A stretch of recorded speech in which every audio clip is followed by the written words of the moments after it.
आज CPI ML के महासचिव दीपांकर भट्टाचार्य ने यह दावा किया कि उनकी बिहार के 6 लोकसभा सीट पर चुनाव लड़ने की तैयारी है। सिवान, काराकाट, बक्सर, पाटलिपुत्रा और जहानाबाद सीट पर चुनाव लड़ने का दावा कर रही है। कांग्रेस 2019 के लोकसभा चुनाव में 10 सीट पर उतरी थी और उसे किशनगंज के एक सीट पर विजय हासिल हुआ था। कांग्रेस के प्रदेश अध्यक्ष ने स्पष्ट कहा है कि कांग्रेस पिछले चुनाव में जितने सीट पर लड़ी थी उतने पर उसकी दावेदारी है। 2 कम्युनिस्ट पार्टियां बिहार में 2-2 सीटों पर चुनाव लड़ना चाहती हैं। ऐसे समय में राजद और जेडीयू शांत से स्थिति का आकलन कर रही है। अन्य दल यहां अपनी दावेदारी से आपस में सीट बांटने के फॉर्मूले में कठिनाई पैदा कर रहे हैं। बिहार में इंडिया गठबंधन के कई दल हैं और उनकी महत्वाकांक्षाएं सीटों के तालमेल में बाधक हैं। राजद और जेडीयू 17-17 सीट पर चुनाव लड़ने की तैयारी में है। शेष 6 सीट में वह कांग्रेस, सीपीआई एमएल और अन्य लेफ्ट पार्टियों को अवसर देना चाहते हैं। इस तरह दोनों मुख्य दल के अलावे सभी दल बिहार के 19 सीट पर लोकसभा चुनाव लड़ने का दावा कर रहे हैं। इस वजह से शेष 21 सीट ही राजद और जेडीयू के लिए बच जाएगा। लालू जी के ऊपर फिर से मुकदमे का निर्धारण 21 सितंबर को हो सकता है। लालू प्रसाद यादव पर पहले से ही घूस के रूप में जमीन लेने संबंधी मामला चल रहा है।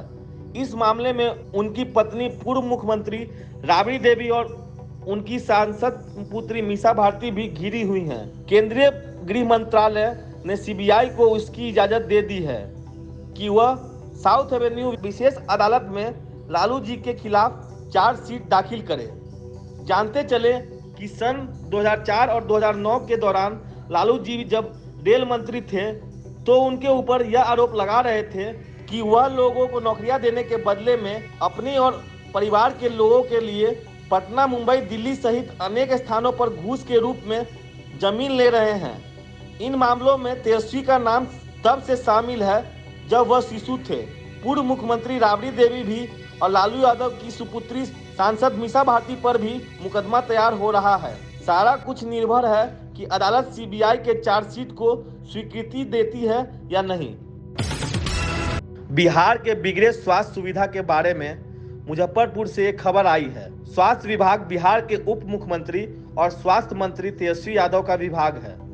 अभी तेजस्वी ने यहां लाखों कर्मियों के बहाली की घोषणा की है। अभी मुजफ्फरपुर की स्वास्थ्य सेवा में लगे कई लोग और सफाई कर्मी आउटसोर्सिंग से आते हैं। खबर आई है कि मुजफ्फरपुर के सिविल सर्जन ने बिना टेंडर के सदर अस्पताल, पीएचसी और वेलनेस सेंटर की सफाई का जिम्मा बिना कोटेशन के किसी एक संस्थान को दे दिया था। उनके पैसों का भुगतान भी कर दिया।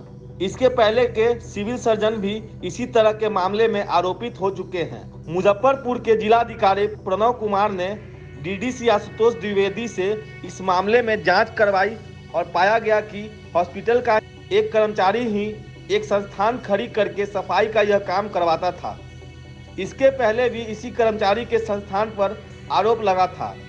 मुजफ्फरपुर अस्पताल की सफाई व्यवस्था इतनी खराब थी कि यह जांच हुआ। अब सिविल सर्जन यूसी शर्मा भी इस मामले में नप सकते हैं।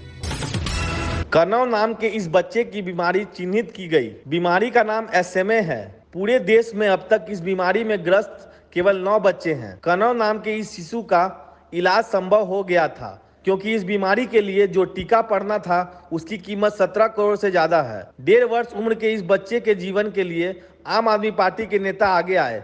आम आदमी पार्टी के 2 सांसद संजीव अरोड़ा और संजय सिंह ने पैसे जुटाने के लिए अपने तथा लोगों के सहयोग से यह टीका उपलब्ध करा दिया। अरविंद केजरीवाल भी अस्पताल आए और उन्होंने अपने सांसदों का अभिनंदन किया तथा बच्चों के स्वास्थ्य की कामना की। छोटा बच्चा है कनव 1.5 साल का। माता जी है। कनव जब पैदा हुए थे तो उनको एक जेनेटिक डिसऑर्डर था। उस जेनेटिक डिसऑर्डर की वजह से वो उनके पैरों में बिल्कुल जान नहीं थी, स्ट्रेंथ नहीं थी। वो खड़े नहीं हो सकते थे, उनके पैर काम नहीं करते थे और धीरे धीरे वो जो बीमारी है वो ऊपर शरीर पे जाने लग गई। उनका धीरे धीरे एब्डोमेन भी जो है वो भी लाइफलेस होने लग गया, बैठने में दिक्कत होने लग गई। जब इन्होंने खूब सारे टेस्ट चारों तरफ कराए तो पता चला कि इनको जेनेटिक डिसऑर्डर है, और अगर 24 महीने के अंदर इलाज नहीं कराया गया तो धीरे धीरे ये बीमारी ऊपर चली जाएगी, लंग्स भी काम करना बंद कर देंगे और इनके लिए जान के लिए खतरा हो सकता है। तो इन्होंने चारों तरफ पता किया तो पता चला कि इसकी एक ही दवाई है, एक इंजेक्शन है जो कि अमेरिका से आएगा, और वो 17.5 करोड़ रुपए का इंजेक्शन है, क्योंकि ये रेयर डिजीज है। इनका बताना है कि पूरे देश में अभी तक ऐसे 9 केस, भारत देश में अभी तक ऐसे 9 केस हुए हैं टोटल, और दिल्ली में ये पहला केस है। तो इन्होंने 17.5 करोड़ की मेडिसिन, ये बेचारे कैसे, मिडिल क्लास फैमिली कहाँ से 17.5 करोड़ लाएगी। तब इन्होंने हमारे एमपी संजीव अरोड़ा जी से संपर्क किया, जो आम आदमी पार्टी के राज्यसभा के एमपी हैं। गिरिडीह से रांची के लिए ट्रेन का उद्घाटन। मंगलवार 12 सितंबर को आज रांची से गिरिडीह के लिए एक्सप्रेस ट्रेन शुरू हुआ। केंद्रीय शिक्षा राज्य मंत्री अन्नपूर्णा देवी ने हरी झंडी दिखाकर आज इस ट्रेन को रवाना किया है। कि 1871 में गिरिडीह रेलवे स्टेशन की स्थापना हुई थी, गिरिडीह रेलवे स्टेशन की। तब से गिरिडीह से कोई ट्रेन नहीं था, यानी 152 साल के बाद पहली बार गिरिडीह वासियों के लिए ये सौभाग्य रहा कि गिरिडीह से ट्रेन का परिचालन शुरू हुआ। ये ऐतिहासिक है, और 150 वर्षों के बाद तो ये हमें लगा कि ये सबसे ज़्यादा, चूँकि उतने दिनों से लोग इंतजार कर रहे थे कि गिरिडीह से कोई ट्रेन खुले, लेकिन ये पहली बार हुआ।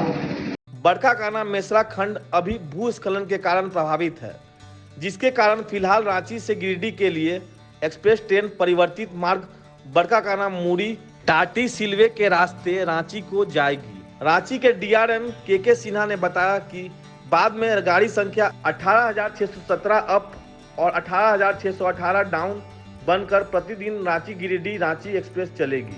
मार्ग के ठीक होने पर यह गाड़ी पुनः अपने प्रस्तावित मार्ग बरकाकाना से होकर जाएगी। गाड़ी संख्या 03309 न्यू गिरिडीह रांची एक्सप्रेस का शुभारंभ किया जा रहा है। दिनांक 13/9/2023 से इस गाड़ी का नियमित परिचालन गाड़ी संख्या 18617 18618 के रूप में होगा। इस ट्रेन का ठहराव जमुआ, धनबाद, महेशपुर, कोडरमा, हजारीबाग टाउन, बरकाकाना, मेसरा और टाटी सिलवे स्टेशन में होगा। बरकाकाना मेसरा रेलखंड पर रेल मार्ग अवरुद्ध होने के कारण यह गाड़ी बरकाकाना मुड़ी परिवर्तित मार्ग में अभी परिचालित होगी। इस मौके पर अन्नपूर्णा देवी के अलावा गिरिडीह सांसद सीपी चौधरी, विधायक सुदिव्य कुमार सोनू, विधायक सरफराज अहमद, विधायक केदार हाजरा और विधायक अमित यादव मौजूद थे।